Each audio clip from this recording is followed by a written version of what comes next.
कबीर का कवित्व भाग 2 कला पक्ष। कबीर के भाव विह्वल कारी पदों में कोमलकांत पदावली से गेय तत्व और उसकी संगीतात्मकता भावों के सुर, ताल और लय का अनुसंधान करती चलती है। पदों का नाद सौंदर्य सभी को आकृष्ट करता है। इस प्रकार उनके काव्य में गेयत्व, गीति तत्व के सभी गुण, श्रृंगारिकता, भावुकता, नाद सौंदर्य, कोमलकांत पदावली भी प्राय पाए जाते हैं। हरि मेरा पीव मैं हरि की बहुरिया, राम बड़े मैं छटुक लोहरिया, या झीनी झीनी चदरिया झीनी। कबीर के काव्य में काव्य गुणों का भी सम्यक प्रयोग हुआ है।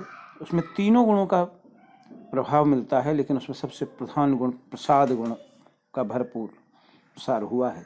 वे जनता के कवि थे, अतः उनके अनेक दोहार्थ लोकोक्तियों का रूप ले चुके हैं।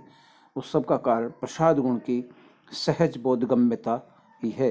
जिन खोजा तिन पाइया गहरे पानी बैठ, मैं बोरी बूढ़न गई रही किनारे बैठ, दुविधा में दोनों गए माया मिली निराम।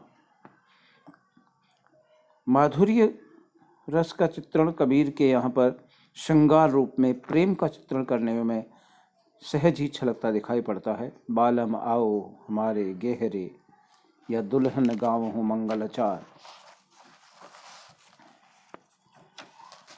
इसके साथ ही कबीर में हठ योग तथा तत्वज्ञान संबंधी पदों में ओज गुण के लक्षण दिखाई पड़ते हैं। वहाँ वीर साधक कबीर जहाँ भाईचारों पर आक्रमण करते हैं, वहाँ पर ओजस्वी रूप सर्वाधिक मुखर होता है। कबीर में काव्य परंपराएं और कवि समयों का, काव्य रूढ़ियों का भी सम्यक प्रयोग हुआ है। चाहे पढ़े लिखे न हों, लेकिन वे बहुत बहुश्रुत थे, अतः काव्य रूढ़ियों एवं कवि समयों से परिचित थे। साहित्यिक परंपरागत भाव संपत्ति का दाय उनको प्रचुर मात्रा में प्राप्त हुआ था। नीर क्षीर विवेक, चातक अन्यता, सेमल का फूल, संसार की निस्सारता का प्रतीक, ये सारी चीज़ें वहाँ के काव्य में प्रयुक्त हुई हैं। ये ऐसा संसार है जैसा सेमल फूल, चकवा चकवी रैन वियोग, पद्मपत्र विभंभसा आदि काव्य रूढ़ियों का कवि ने सुंदर प्रयोग किया है। कबीर के काव्य में अलंकारों और कलात्मकता का आयोजन नहीं हुआ है, वह सहज रूप में प्रवाहित होते हुए आ गए हैं। उनकी छंद योजना और अलंकार विधान पूर्ण रूप से स्वाभाविक और अयत्न साधित हैं। सादृश्य मूलक अलंकार, उनमें विशेषतः रूपक और उपमा अलंकार ही अनायास ही उनकी वाणी का आभूषण बन गए हैं। कबीर की उपमाएं जीवन से ली गई हैं, अतः सजीव हैं। गगन घटा गहरा नीरे, पीपल प्याला प्रेम का, सुधरे सब साथ। इसमें अनुप्राक्ष प्रयुक्ति हुई है। रूपक अलंकार को देखें तो गुरु कुंभ शिष्य कुंभ है, गुरु कुम्हार शिष्य कुंभ है, गढ़ घड़ काठे खूट। उपमा अलंकार को देखा जाए तो ये ऐसा संसार है जैसा सेमल फूल। अन्योक्ति का देखा जाए तो माली आवत देख कर कलियां करी पुकार, फूले फूले चुन लिए काल हमारी बात। यमक अलंकार की प्रयुक्ति कबीर में देखें तो कबीर सोई पीर है जो जाने पर पीर, जो पर पीर न जाने हैं सो काफिर बेपीर। नारी घर की नारी को कहे तन की नारी जाहे। ऐसे ही विरोधाभास अलंकार को देखा जाए तो घर जा रे घर उबरे, घर राखे घर जाए। और विभाना अलंकार को देखा जाए तो चांद बिहुणा चांदना, बिन गुण बाजे तंत। कबीर के यहाँ पर बिंब योजना का चित्रण भी हुआ है। मूर्त की चित्रमयता तथा अमूर्त का मूर्तिकरण उन्होंने कर दिया है। छंद योजना में उनके अशाखी पद दोहे प्रयुक्त हुए हैं। और कबीर भाषा के मामले में ज़बरदस्त अधिकार रखते हैं। भाषा पर कबीर का ज़बरदस्त अधिकार है। वे वाणी के डिक्टेटर हैं। जिस बात को उन्होंने जिस रूप में प्रकट करना चाहा, उसे उसी रूप में भाषा से कहलवा दिया।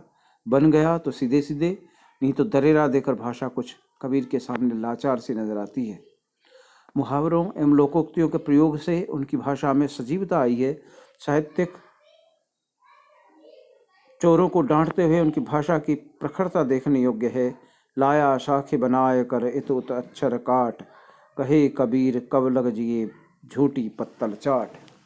कबीर की भाषा में ब्रज भाषा, खड़ी बोली, राजस्थानी, पूर्वी हिंदी सभी कुछ का पुट मिलता है। इसी कारण शुक्ल जी ने उनकी भाषा को खिचड़ी भाषा, सदोकड़ी भाषा कहना प्रयुक्त किया है। कई लोग उनको पंचमेल भाषा भी बोलते हैं। शक्ति के साथ ही उनकी भाषा में भाव सुकुमारता भी देखने को आ सकती है। नैना अंतर आवतूँ जो हों पलक झपे, नाम देखूं मैं तो और को ना तो है देख न दे। निष्कर्ष रूप में कहा जा सकता है कि कबीरदास मूलतः भक्त हैं। उनके इर्द गिर्द अन्य रूप स्वमेव प्रकाशित हो उठे हैं। भक्ति कहकर समझाने का विषय नहीं है, अनुभव से आस्वादन का विषय है। किंतु भक्त वाणी द्वारा इस निगूढ़ अनुभवे गम्य तत्व को ध्वनित करता है। ऐसे में उसे अरूप को रूप के द्वारा और अभिव्यक्त करने की साधना करनी पड़ती है।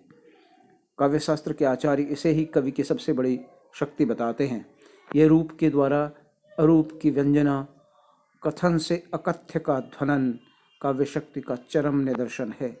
फिर भी वह ध्वनित वस्तु ही प्रधान है, ध्वनित करने की शैली और सामग्री नहीं।